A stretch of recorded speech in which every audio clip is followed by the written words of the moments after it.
하늘과 우주를 향한 끝없는 도전. 항공우주 산업은 국가 경쟁력을 좌우하는 이른바 고부가 가치 첨단 산업. 2010년 6월 27일 발사된 해양 기상관측용 인공위성 천리안. 이로써 대한민국은 세계 7번째로 독자 기상위성 확보국이 되는데요. 고도 35,800km 상공. 하루 24시간 한반도와 주변 바다를 감시하는데 매일 180여 장의 기상과 해양 위성 사진을 보내며 20여 개국 30억 아시아인들에게 위성 영상을 제공하는 한반도 최초 기상관측 인공위성. 그리고 이 천리안 위성과 밤낮을 함께하는 사람들이 있다.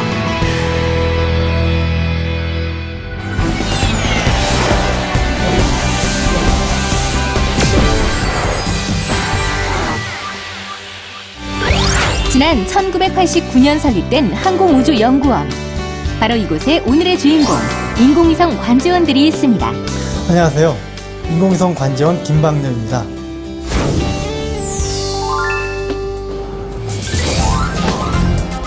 항공, 위성, 발사체 등의 항공우주 산업을 육성하기 위해 설립된 항공우주연구원.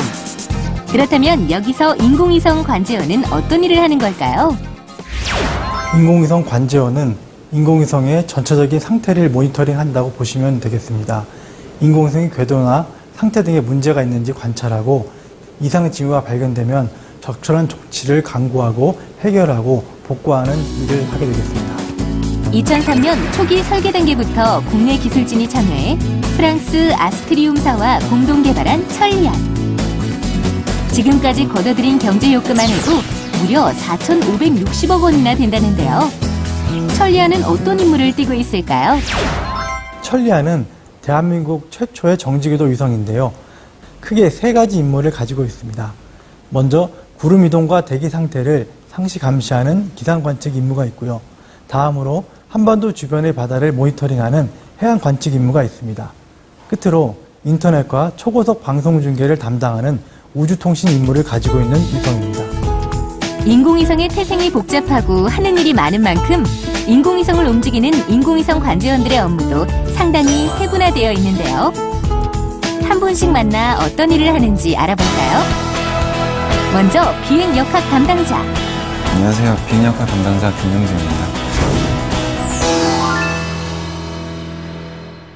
주 임무는 위성이 제 궤도를 따라 움직이고 있는지 감시하고 원래 위치를 벗어나면 궤도 수정 계획을 만드는 일을 하고 있습니다. 그리고 연료가 얼마나 남았는지, 하루에 얼마나 사용했는지 매일 기록하고 확인하는 것도 FDS의 역할이라고 할 수 있습니다. 그런가 하면 위성이 해야 할 일을 정리하는 사람도 있는데요. MPS라고 불리는 임무계획 담당자입니다. 안녕하세요. 저는 천리안 위성의 임무계획을 담당하고 있는 주홍수입니다. 저희는 위성의 운영 스케줄을 만드는 일을 하고 있는데요. 보통 운영 스케줄 안에는 탑재된 카메라의 관측 계획이 많은 부분 차지하고 있지만 궤도 조정에 필요한 시간과 그 외 위성의 전자장비들을 점검하는 시간 스케줄을 작성하는 일을 하고 있습니다. 위성이 처리한 임무는 영상으로 도달하는데 그 영상을 분석하는 이 사람. 안녕하세요. 위성 운영 업무를 담당하는 권은주입니다. 위성에서 보내오는 비트 신호는 실시간 전처리 과정을 통해 영상 처리가 되는데요. 그 과정을 운영하고 만들어진 영상 자료를 기상청이나 해양과학기술원 등에 전송하는 임무를 맡고 있습니다. 다음으로 실시간 운영 담당자. 위성이 수행할 운영 스케줄을 위성으로 송신하는 업무를 수행합니다. 안녕하세요. 저는 천리안 위성 실시간 운영 담당을 맡고 있는 엄용현입니다.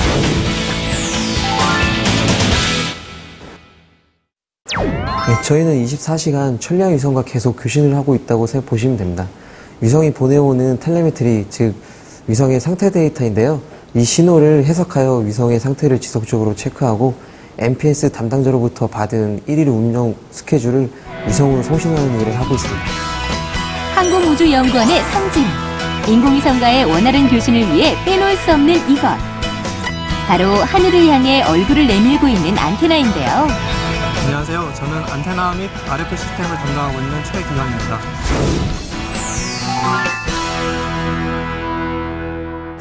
저는 안테나를 비롯해 인공위성과의 통신을 위한 무선 통신 장비를 담당하고 있습니다.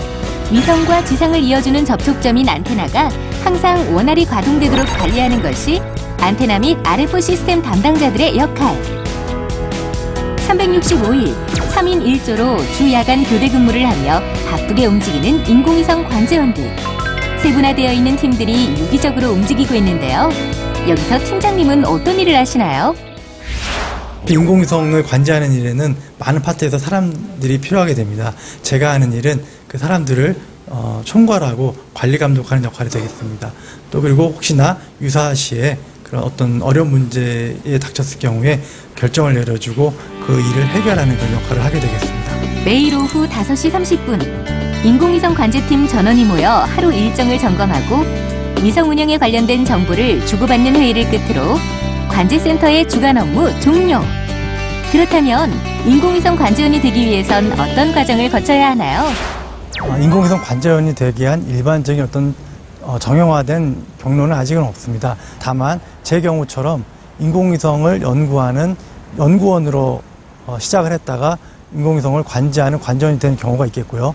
또 하나는 인공 관련된 학과, 말하자면 전기공학이나 전자공학, 통신 쪽을 전공한 다음에 인공위성 운용 전문 회사에 지원하는 방법이 있겠습니다. 그리고 KT나 또 군위성 또는 SK텔레콤처럼 일부 민간 기업에서 비정기적으로 인공위성 관제원을 모집하는 경우가 있습니다.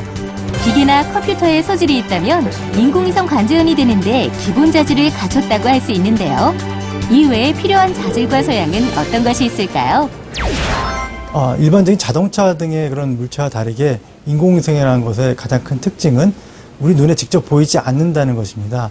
그 텔레메트리라는 유일한 그 소통 체계를 통해서 인공위성의 내부를 제어하고 또 인공위성의 내부를 판단해야 되는 만큼 무엇보다 상상력이 풍부하고 어떤 유추하는 능력이 풍부한 사람이면 이 일에 더욱 적격이라고 할 수 있겠습니다. 첨단 우주과학의 집합체인 인공위성을 제어하는 사람들. 인공위성 관제원은 여러분에게 어떤 말을 남겼을까요? 인공위성 분야는 어떤 특정 전공을 해야 하는 것이 아닌가라고 많이들 생각하시는데 사실 저희 분야는 천문학부터 물리학, 기계공학, 전기공학, 전자, 통신, 영상 분야까지 다양한 분야에서의 인재들이 필요합니다. 각자의 소질을 살려서 다양한 파트에서 인공위성 관제원이 될 수 있도록 열심히 노력하시기 바랍니다. 최근 국내외로 우리나라 첫 우주 발사체인 나로호에 대한 관심이 높아지고 있는데요.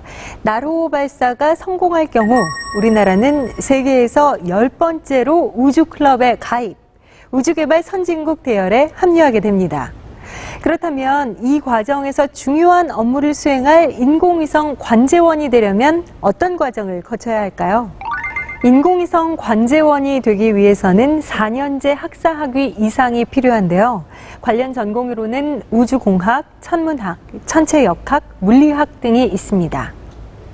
전공자라면 한국우주항공연구원과 과학기술원의 인공위성 연구센터에 진출할 수 있습니다. 인공위성 관제원에게 특별히 필수적으로 요구되는 자격증은 없지만 전자나 통신 관련 자격증을 소지하는 것이 유리하다고 하니까요. 미리 취득해두는 것이 좋겠죠. 우주 개발은 전 세계가 주목하고 있는 미래 인류의 행복을 위해서 꼭 필요한 주요 산업인데요. 우주의 무한한 공간만큼 그 발전 가능성은 무궁무진합니다. 우주의 넓은 공간에서 여러분의 꿈과 상상의 나래를 마음껏 펼치며 미래 우주 산업의 차세대 주인공이 되보는 건 어떨까요?